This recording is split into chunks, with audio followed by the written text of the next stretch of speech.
I've sold the apartment, and I'm starting over with Jerome. My wife delivered that line like she'd already won. I responded with 2 words that shook her. Okay, sure. She didn't realize I held all the cards. By the time she understood what I knew, it was already too late to stop it. My name is Lloyd Franklin. I'm 52 years old, and for the past 19 years, I've worked as a supply chain optimization specialist. It's not glamorous work, but it's steady, well-paid, and it keeps me traveling about twice a month. I consult for manufacturing companies across the Southeast, helping them streamline their logistics. Good money, respectable reputation, the kind of career that bought us a nice condo in Charlotte and put 2 kids through college. Claire and I married 24 years ago. She was 26 then, sharp as a tack, working in human resources. We had Hannah 3 years into the marriage. She's 27 now, a pediatrician up in Boston. Then came Wesley 2 years after that, 25, working as a data analyst in Austin. Both kids made us proud. Both kids, I thought, saw us as solid. Stable. I was wrong about a lot of things. The call came on a Tuesday afternoon in Atlanta. I was sitting in a conference room with executives from a textile manufacturer, reviewing shipping routes on a projection screen. My phone buzzed against the table. Claire's name lit up the display. I excused myself and stepped into the hallway. The building was one of those modern corporate places, glass walls, potted plants, everything designed to look calm and efficient. Hey, I said. Everything okay? There was a pause. Not the natural kind. The calculated kind. Lloyd, I'm divorcing you, Claire said. Her voice was steady, almost businesslike. I've already sold the apartment. I'm starting over with someone else. I felt my hand tighten around the phone, but my voice stayed level. Okay. Another pause. She'd expected something different. Anger, maybe, or panic. His name is Jerome, she continued. I've been seeing him for a while. This isn't impulsive. I've thought it through. Okay, I said again. That's all you have to say. Her tone shifted slightly, annoyance creeping in. What would you like me to say, Claire? I don't know. Something. Anything. I'll be home tomorrow night, I said. We'll talk then. There's nothing to talk about. The sale closes in 2 weeks. You'll need to find somewhere else to stay. I leaned against the wall, watching a maintenance worker push a cart down the hallway. We'll see. Don't make this harder than it needs to be, she said. I'm not making it anything. You are. She hung up without another word. I stood there for maybe 30 seconds, phone still in my hand, staring at nothing. Then I went back into the conference room, apologized for the interruption, and finished the presentation. Nobody noticed anything different about me. That's the thing about control. It looks like calm until you need it to be something else. I caught a flight home the next evening. The whole way back, I kept replaying the conversation. Not the words themselves, but the tone, the confidence, the assumption that I just fold, pack a bag, disappear quietly. When I unlocked the door to our condo, Claire was sitting on the couch. She looked up, and for just a second, I saw it. That smug little smile, the one that said she'd already won. But when she saw my face, when she saw I wasn't rattled or broken or begging, that smile flickered. Then it died completely. We need to talk, I said, setting my bag down by the door. She stood up, crossing her arms. I told you, there's nothing to discuss. It's done. You sold our apartment, I said calmly. That's interesting. Tell me, Claire, whose name is on the deed? Her expression shifted. Just a little. Just enough. What are you talking about? The refinance, I said. 8 months ago. You remember that, don't you? She didn't answer. You were in a hurry that day, I continued. Didn't want to read through all the paperwork. You told me to handle it. So what? She said, but her voice had lost some of its edge. So I handled it, I said. And when the title transferred, it transferred to me. Just me. The color drained from her face. You can't sell something you don't own, Claire. She opened her mouth, then closed it. For the first time since I'd known her, Claire Franklin had nothing to say. I walked past her toward the bedroom. Like I said, we need to talk. That night, I didn't sleep much. Not because I was devastated, though I won't pretend it didn't hurt, but because my mind was working through the logistics. Claire had been planning this. The confidence in her voice, the timeline she'd already set, the fact that she'd try to sell our home without checking the paperwork first. This wasn't impulsive. This was calculated. The next morning, I made coffee and sat at the kitchen table with my laptop. Claire was still in the bedroom, Probably try to figure out our next move. I pulled up our bank statements, something I hadn't done in months, maybe years. Claire had always handled the finances. She was organized, detail-oriented, and I trusted her completely. First mistake. I started with our joint checking account. Normal transactions, groceries, utilities, the usual expenses. Then I moved to our savings. The balance looked right at first glance, but when I scrolled back through the last 3 years, I noticed something odd. Regular transfers.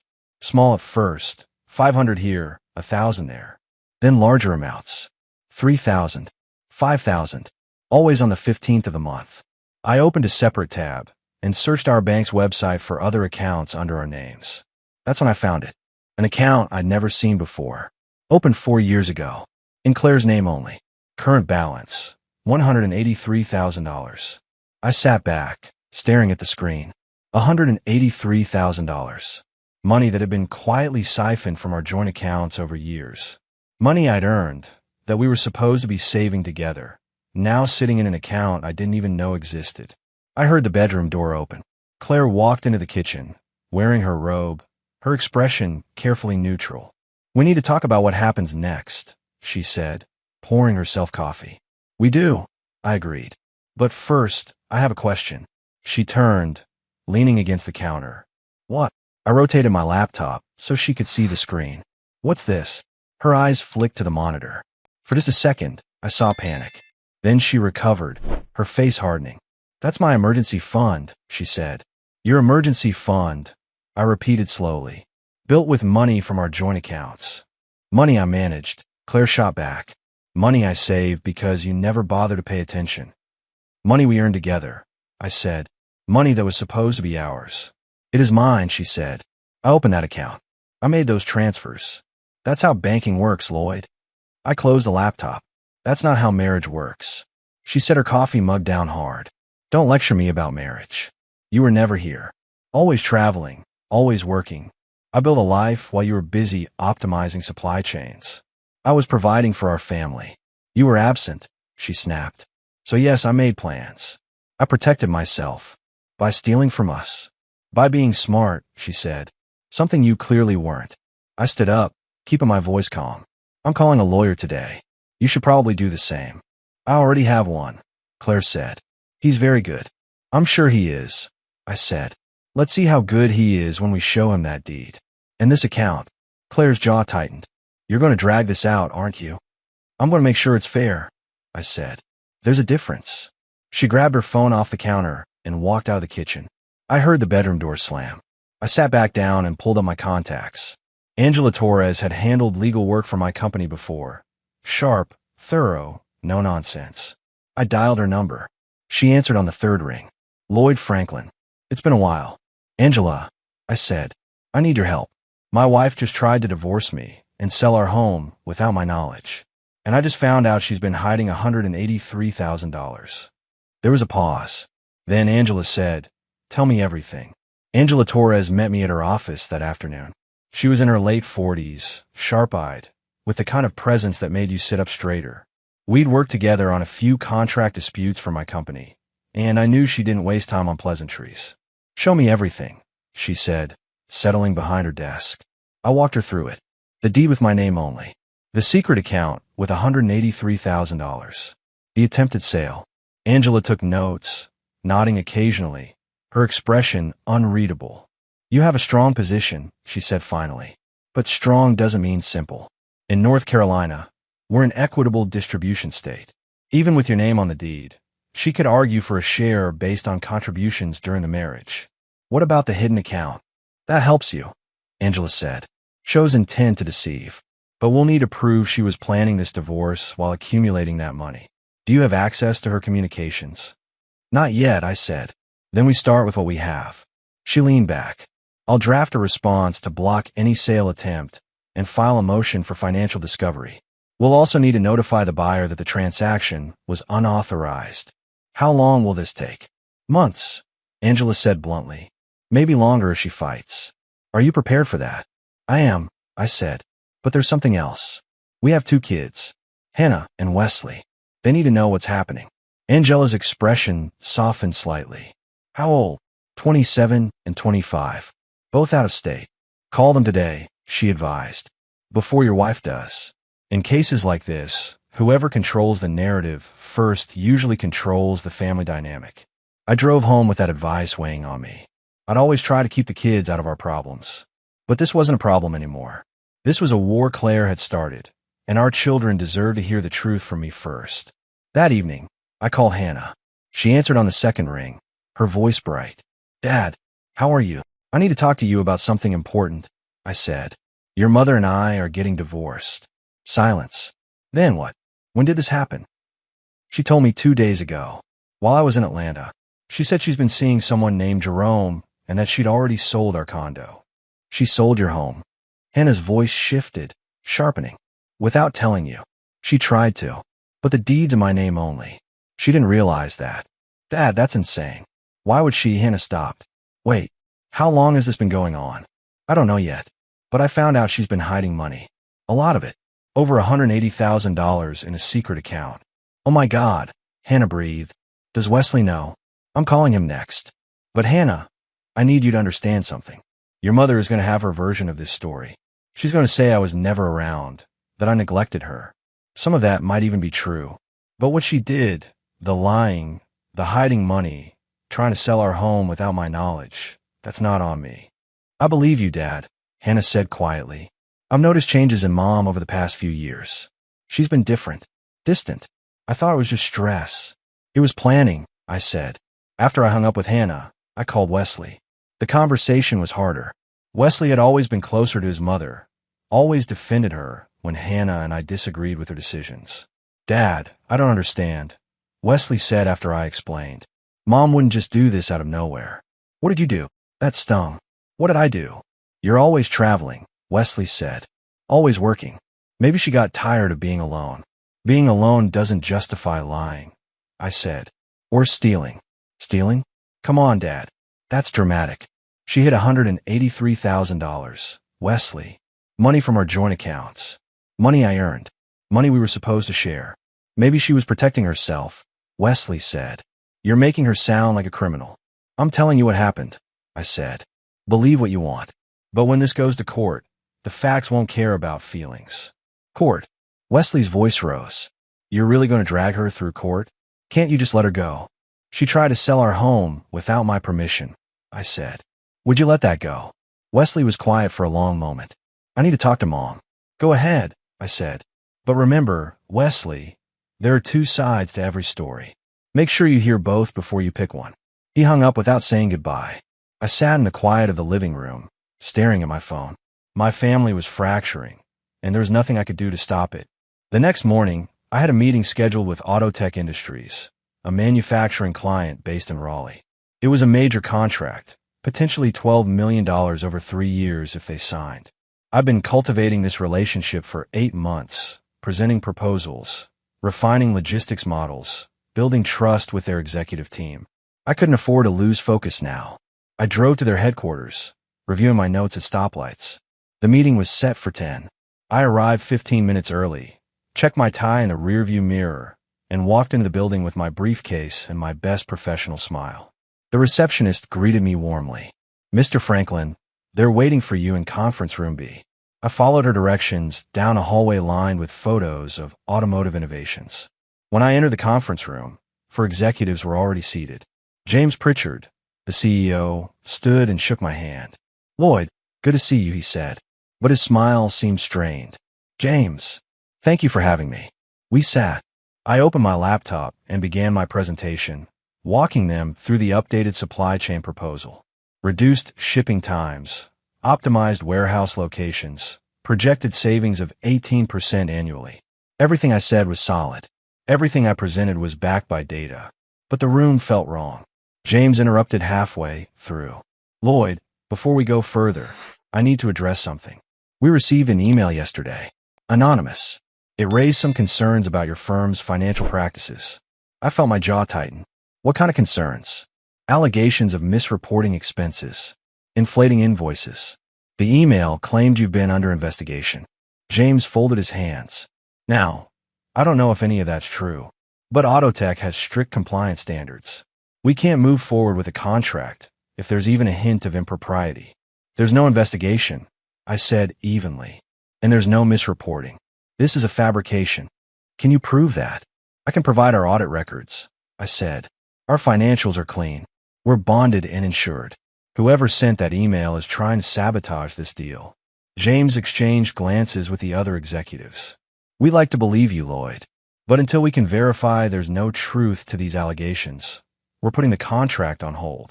On hold, I repeated. Temporarily, James said. Give us 2 weeks. Clear this up, and we'll move forward. I closed my laptop slowly. I understand. I'll have documentation to you by the end of the week. I shook hands with each of them, maintaining eye contact, keeping my expression calm. But inside, I was furious. I knew exactly who'd sent that email. Back in my car, I called Angela. Claire's sabotaging my business. Tell me what happened. I explained the meeting, the anonymous email, the allegations. Angela listened without interrupting. This is actionable, she said when I finished. If we can prove she sent it, we can file for injunctive relief and add it to the divorce proceedings. But we need evidence. I'll get it, I said. That afternoon, I contacted an IT consultant I'd worked with before. His name was Derek, and he specialized in digital forensics. I need you to trace an email, I said. Anonymous sender, but it went to a client of mine. I think my wife sent it. Do you have access to her devices? Derek asked. Not yet, but I will. Then let's talk when you do. I drove home with a plan forming. Claire had escalated this. She'd taken our personal conflict and aimed it at my livelihood. That crossed a line. When I walked into the condo, Claire was in the kitchen, making tea. She looked up, her expression neutral. We need to set some boundaries, I said. I agree, Claire replied. You're making this harder than it needs to be. Did you send an anonymous email to Autotech Industries? I asked directly. Her face didn't change, but her hand paused on the kettle. I don't know what you're talking about. Someone sent them allegations about financial misconduct. It nearly cost me a $12 million contract. Maybe they're doing due diligence, Claire said. That's not my problem. If I find out you did this, I said quietly, I will make sure it's part of the legal record. Sabotaging my business isn't just unethical, Claire. It's illegal. She set the kettle down. Are you threatening me? I'm warning you, I said. Keep this between us. Leave my work out of it. Or what? Or I'll stop being reasonable, I said. Claire smiled, cold and sharp. You were never reasonable, Lloyd. You were just passive. I walked out of the kitchen before I said something I'd regret. She declared war, and I was done pretending it was anything else. 3 days after the Autotech meeting, I received a letter from the IRS. Official letterhead, return receipt requested, the kind of envelope that makes your stomach drop before you even open it. I sat at the kitchen table and read it twice. Notice of audit. My personal and business tax returns for the past 3 years. Estimated timeline, 60 to 90 days. Contact information for the assigned agent enclosed. I called Angela immediately. I just got audited. When did the notice arrive? Today. They're reviewing 3 years of returns. Personal and business. Angela was quiet for a moment. That's not Randall Lloyd. Someone filed a tip. The IRS doesn't just audit without cause. Claire, I said. Probably. Can they find anything? No, I said. My returns are clean. I use a CPA. Everything's documented. But it's going to cost me time and money I don't have right now. Document everything, Angela said. Every expense related to this audit. If we can prove she filed a false report, we can pursue damages. That afternoon, I called my CPA, Robert Huang. He'd been handling my taxes for 15 years and knew my finances better than I did. Lloyd, I just saw the notice, Robert said. I'm already pulling files. Don't worry. Your returns are solid. How long will this take? If we're organized? 6 weeks, maybe 2 months. But we'll need to provide documentation for every deduction, every business expense, every transaction over $5,000. Whatever it takes, I said. I spent the evening in my home office, pulling bank statements, receipts, travel logs. 3 years of paperwork spread across the desk. Claire walked past once, glanced in, said nothing. The next day, I got a call from James Pritchard at Autotech. Lloyd, we need to talk. My chest tightened. What's going on? We received another email. Same anonymous sender. This one claims you're under IRS investigation. I'm being audited, I said carefully. That's not the same as being investigated. Audits happen. They're routine. Are they? James asked. Because the email specifically mentioned fraud, unreported income, false deductions. All false, I said. James, someone is deliberately trying to sabotage this deal. Someone who knows enough about my personal situation to weaponize it. Who would do that? My wife, I said. We're going through a difficult divorce. She's been escalating. James was quiet for a moment. I'm sorry to hear that. But Lloyd, I have to be honest, this is creating problems for us. Our board is getting nervous. They're asking questions about due diligence. Give me 2 weeks, I said. My CPA is already working with the IRS. I'll have documentation showing my returns are clean. 2 weeks, James said. But Lloyd, if anything else comes up. It won't, I said. After I hung up, I sat staring at my phone. Claire wasn't just attacking me. She was systematically dismantling my professional life. That evening, I confronted her. She was in the bedroom, packing clothes into boxes. The IRS audit, I said. You filed the tip. Claire didn't look up. I have no idea what you're talking about. And the second email to Autotech. You sent that too. Prove it, she said, folding a sweater. I will, I said. And when I do, it's going in front of a judge. She finally looked at me. You think you're so smart, Lloyd. You think having your name on that deed makes you untouchable. But you're not. You're vulnerable. And I know exactly where to apply pressure. This isn't about the divorce anymore, I said. This is about destroying me. No, Claire said calmly. This is about making sure I get what I deserve. You want to play hardball? Fine. But don't act surprised when I swing back. You're willing to commit fraud to hurt me. I'm willing to do whatever it takes, she said. You should have just let me go, Lloyd. You should have signed the papers and walked away. But you had to be difficult. You had to fight. You tried to steal from me, I said. What did you expect? Claire smiled. I expected you to roll over like you always do. Turns out I was wrong about you. That's disappointing. She turned back to her packing, dismissing me. I walked out, my hands shaking. Not from fear. From rage, I was working very hard to control. The next morning, I did something I'd been avoiding. I went into Claire's home office while she was out. Her laptop was sitting on the desk, closed but not locked away. I opened it. Password protected. I tried our anniversary. Nothing. Hannah's birthday. Nothing. Then I tried something simpler. Wesley's birthday, followed by our wedding year. The screen unlocked. I opened her email. Searched for Autotech. Found the draft folder. There it was. The anonymous email sent to James Pritchard. Dated 3 days ago. Claims about financial misconduct, inflated invoices, pending investigations. Every word designed to undermine my credibility. I took photos with my phone. Then I searched for IRS. Found correspondence with a private investigator named Todd Brenner. Messages discussing filing a credible tip and creating documentation to support claims. I photographed everything. Then I noticed something else. Email threads between Claire and Jerome going back 40 months. Not 3 years. 40 months. Almost 3.5 years. I opened the earliest message. I can't stop thinking about you. When can we meet again? Jerome's response. Friday. Same hotel. I'll make sure we have the suite. I scrolled through months of messages. Hotel reservations. Dinner plans. Explicit messages I didn't want to read, but forced myself to document. References to that idiot husband, and once the money secured. There was a spreadsheet attached to one email. Labeled exit plan. It detailed the secret account, monthly transfer amounts, projected balance at 18 months, 24 months, 36 months. The final projected total, $185,000. They've been planning this for years. Every detail calculated. Every step mapped out. I photographed everything, then closed the laptop and left the office exactly as I'd found it. That afternoon, I met Angela at her office and showed her the photos. She scrolled through them slowly, her expression hardening. This is more than I expected.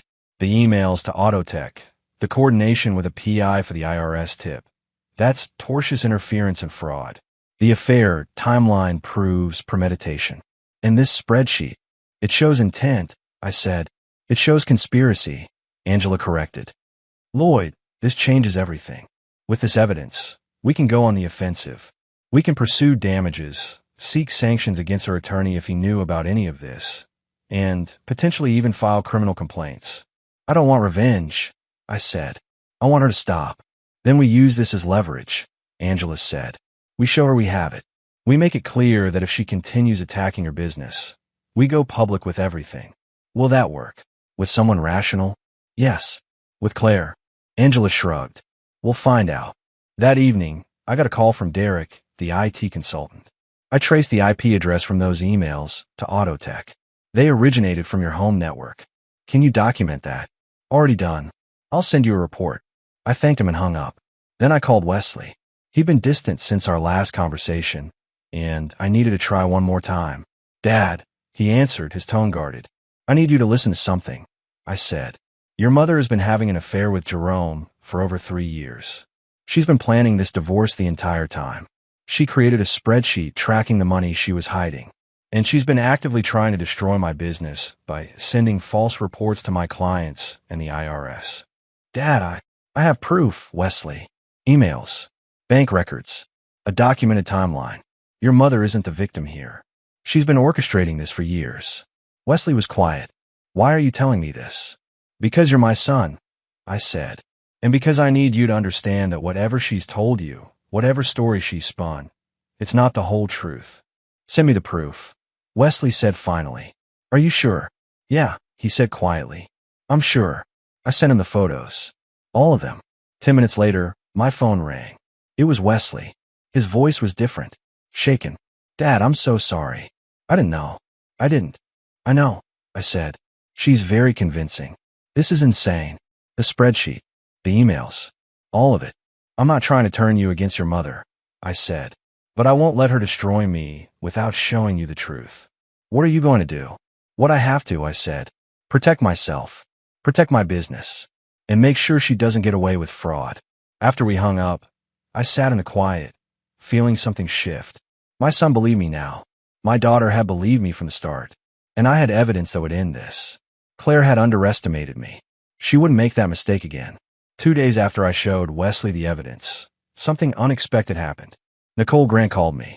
Nicole was a colleague from Southeastern Logistics, a woman I'd worked with on a few projects over the years. She was 48, recently divorced, professional, attractive. We'd always maintained appropriate boundaries, cordial but distant.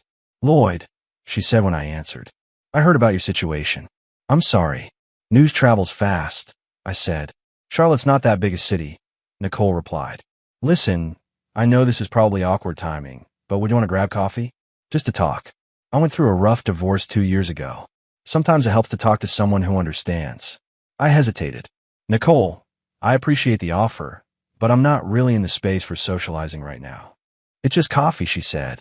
No pressure. I promise. Something in her tone felt off. Too casual. Too perfectly timed. But I couldn't put my finger on why. Let me think about it, I said. Of course. Just let me know. After we hung up, I sat staring at my phone. Then I called Angela. I just got a call from a female colleague, I said, asking me to coffee. Says she wants to talk about my divorce. Do you normally socialize with this colleague?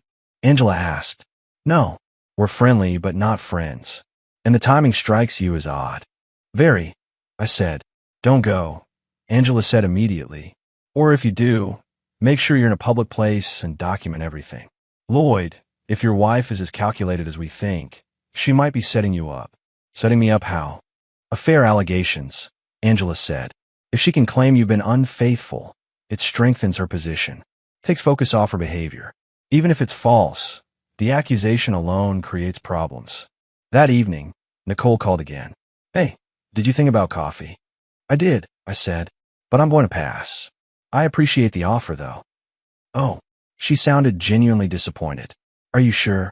It's really just friendly support. I'm sure, I said. But thank you. Well, if you change your mind, let me know. After the call, I sat thinking. Then I did something that felt paranoid but necessary. I called Derek, my IT consultant. I need you to check something, I said. A colleague named Nicole Grant contacted me out of nowhere, asking me to meet for coffee. Can you see if there's any connection between her and my wife? What kind of connection? Financial, communications, anything. Give me her full name and phone number, Derek said. 2 days later, Derek called back. Lloyd, you're going to want to hear this. I found a payment from your wife to Nicole Grant. $5,000. Transferred 3 weeks ago through Venmo.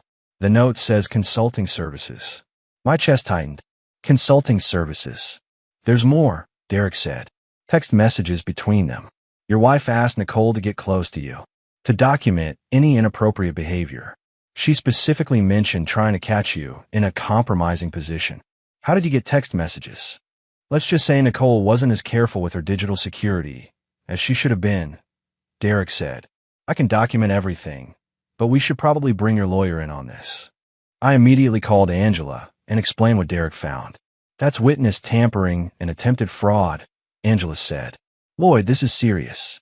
Your wife literally tried to hire someone to entrap you. What do? We document everything Derek found, and we use it. If Claire's attorney knew about this, we can file for sanctions. If he didn't, we can use it to show her character. Should I confront Claire?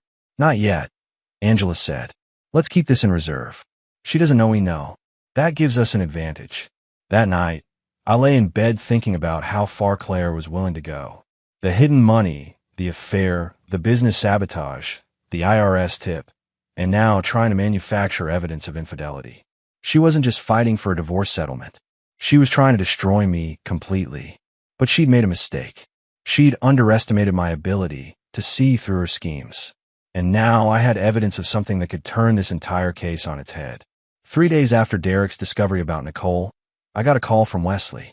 His voice was tight, controlled. Dad, something happened. I need to tell you something. What's wrong? I got fired, Wesley said. From my job in Austin. I sat up straighter. What? What? Remember those posts I made? Defending Mom on social media? I did. Wesley had written a long Facebook post 2 weeks ago, defending Claire, calling me controlling and emotionally absent. It had been shared dozens of times. Someone from my company saw them. Wesley continued. A client, actually. They complained to HR, said they didn't want to work with someone who publicly attacks their family. HR investigated and decided my posts violated the company's social media policy. Wesley, I'm so sorry. It gets worse, he said. The post went viral, Dad. Like really viral. There are Reddit threads about it. Twitter discussions. People are analyzing our family like we're a reality show. And the consensus? I look like a spoiled kid defending his manipulative mother. What are people saying? That I'm naive. That I bought Mom's lies. That I publicly destroyed my own father without knowing the facts. His voice faltered. I try to delete everything, but screenshots are everywhere. My name is attached to this forever. Come home, I said immediately. Stay here while you figure things out. I can't come there, Dad.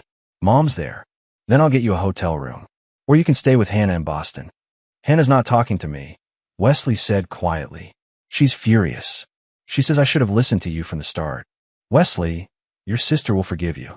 So will I. You made a mistake. You believe your mother. That's not unforgivable.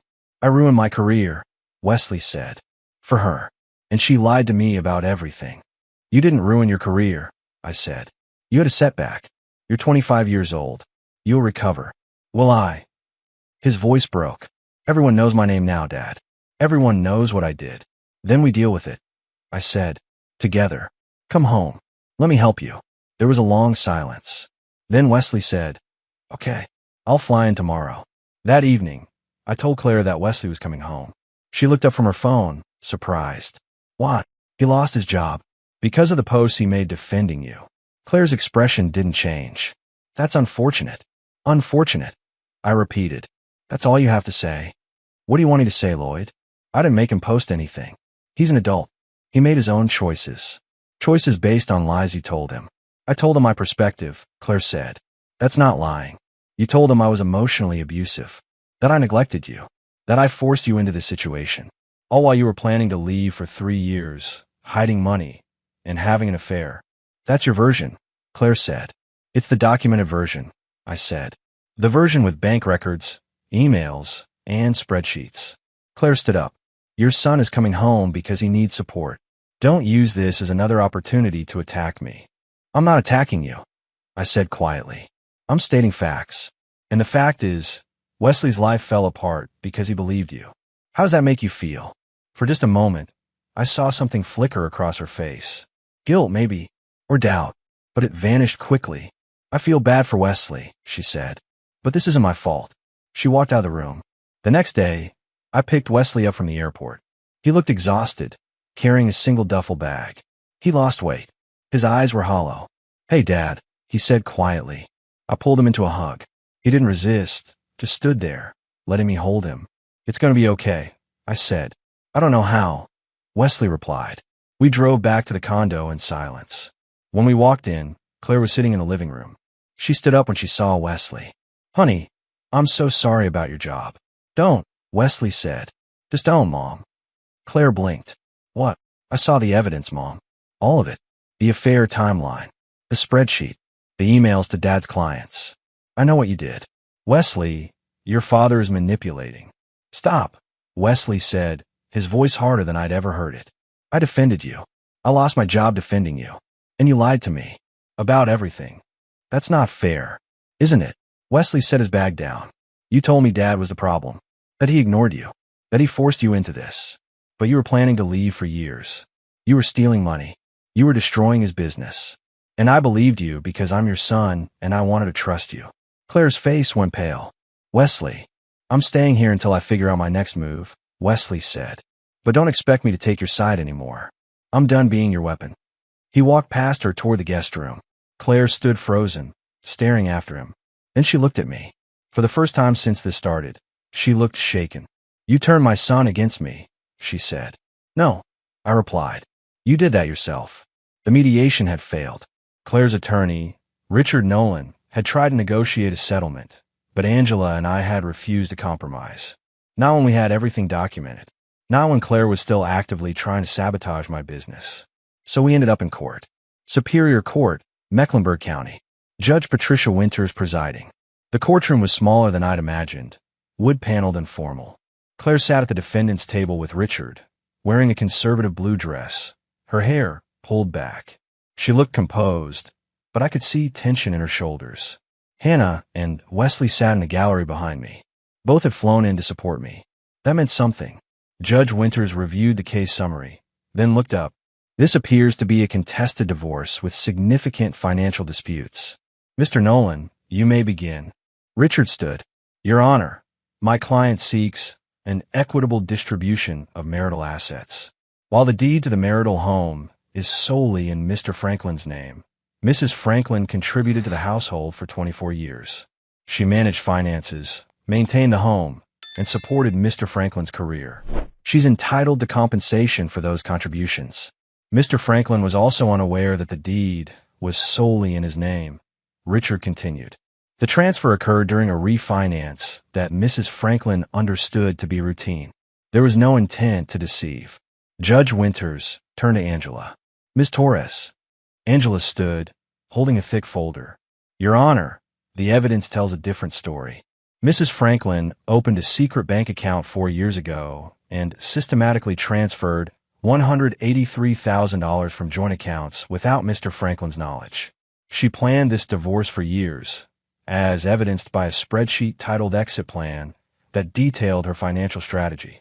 Angela opened the folder and pulled out documents. "Furthermore, Mrs. Franklin has engaged in tortious interference with Mr. Franklin's business. She sent anonymous emails to his clients making false allegations of financial misconduct. She filed a fraudulent tip with the IRS, triggering an audit that has cost Mr. Franklin thousands of dollars and nearly destroyed a $12 million contract. And finally," Angela continued, "Mrs. Franklin attempted to hire a colleague to entrap Mr. Franklin in a compromising situation. She paid Nicole Grant $5,000 to seduce Mr. Franklin and create evidence of infidelity. We have bank records, text messages, and testimony to support all of these claims." Judge Winters' expression hardened. "Is this true, Mr. Nolan?" Richard looked uncomfortable. "Your Honor, I was not aware of some of these allegations." "That's not what I asked," Judge Winters interrupted. "Are these allegations true?" Richard glanced at Claire. She was pale, staring at the table. "I need to confer with my client," Richard said. Judge Winters nodded. 5-minute recess. When court reconvened, Richard stood. "Your Honor, we'd like to request a continuance to review the evidence Ms. Torres has presented." "Denied," Judge Winters said. "Ms. Torres, do you have the evidence with you?" "I do, Your Honor." "Then let's proceed." For the next 2 hours, Angela presented everything. The bank statements showing the secret account, The emails between Claire and Jerome spanning 40 months. The spreadsheet detailing the exit plan. The anonymous emails to Autotech. The IRS tip coordination with a private investigator. The payment to Nicole Grant and the text messages discussing the entrapment scheme. Claire tried to speak several times, but Richard kept stopping her. He knew it was over. Finally, Judge Winters set down the documents. Mrs. Franklin, do you have anything to say? Claire stood slowly. Your Honor, I was trying to protect myself. My husband was never home. He was always traveling. I felt abandoned. So you committed fraud? Judge Winters asked. You interfered with his business? You tried to manufacture evidence against him. I was desperate, Claire said, her voice breaking. You were calculated, Judge Winters replied, and the evidence supports that conclusion. She turned to Richard. Mr. Nolan, I'm finding in favor of Mr. Franklin on all contested issues. The marital home remains his sole property. The secret account and all funds therein are subject to equitable distribution, with 70% awarded to Mr. Franklin as compensation for Mrs. Franklin's deception.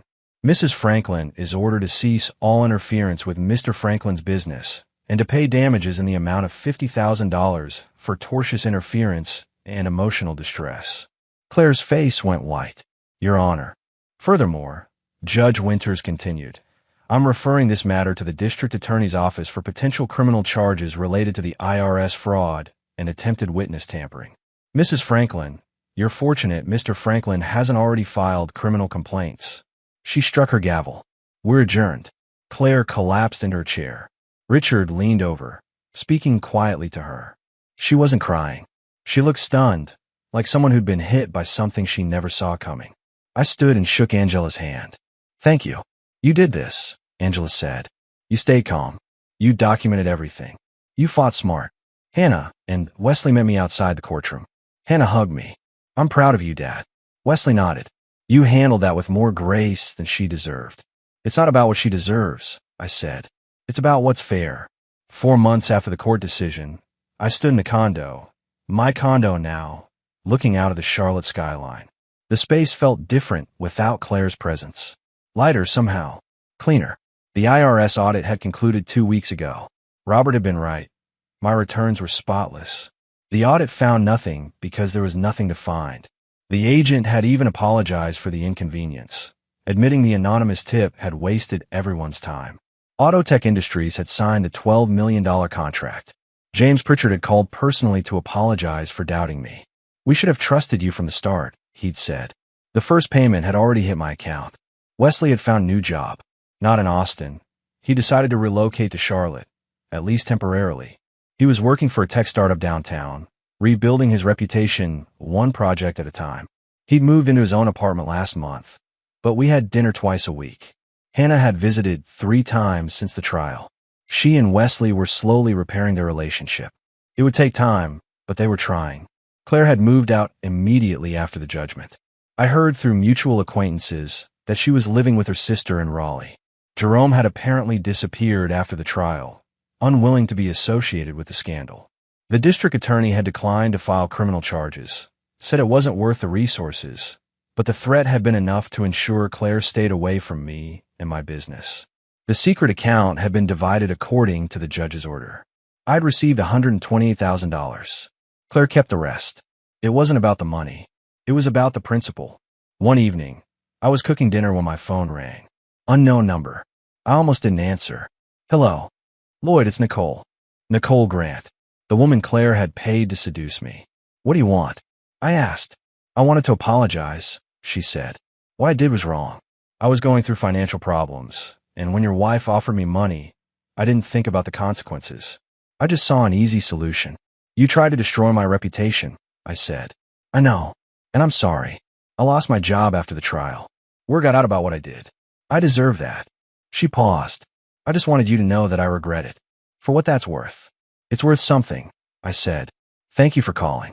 After we hung up, I stood at the kitchen counter, thinking about everything that had happened. The betrayal, the fight, the evidence, the trial. It had been exhausting. It had been painful, but it had also been clarifying. I'd learned that calm wasn't the same as passive. That patience wasn't weakness. That standing your ground didn't require rage. It required resolve. Claire had thought she could move fast enough to outrun consequences. She thought confidence was the same as competence. She'd been wrong. A week later, I met with a real estate agent. Not to sell the condo. That was mine, legally and emotionally. But to look at investment properties. I had capital now. I had stability. I had the freedom to build something new. That evening, I had dinner with Hannah and Wesley. We sat at a restaurant downtown, talking about their lives, their futures, their hopes. Not about the divorce. Not about their mother. About what came next. You seem different, Dad, Hannah said. Lighter. I feel different, I said. Like I can breathe again. Wesley nodded. You stood up for yourself. A lot of people wouldn't have done that. I didn't have a choice, I said. Sometimes standing still is the same as falling backward. When I got home that night, I stood on the balcony, looking out at the city lights. The air was cool, fall settling into Charlotte. Somewhere out there, Claire was living with the consequences of her choices. Somewhere out there, Jerome had moved on to his next target. But here, in this space, I had clarity. I had peace. I had my children's respect and my own self-respect. That was worth more than any settlement, any property, any revenge. I'd fought for fairness, not victory. I'd pursued truth, not vindication. And in the end, that made all the difference. The fight had changed me, not into someone bitter or broken, but into someone who understood the value of standing firm when the ground shifted beneath you. And that understanding, that was something no one could take away.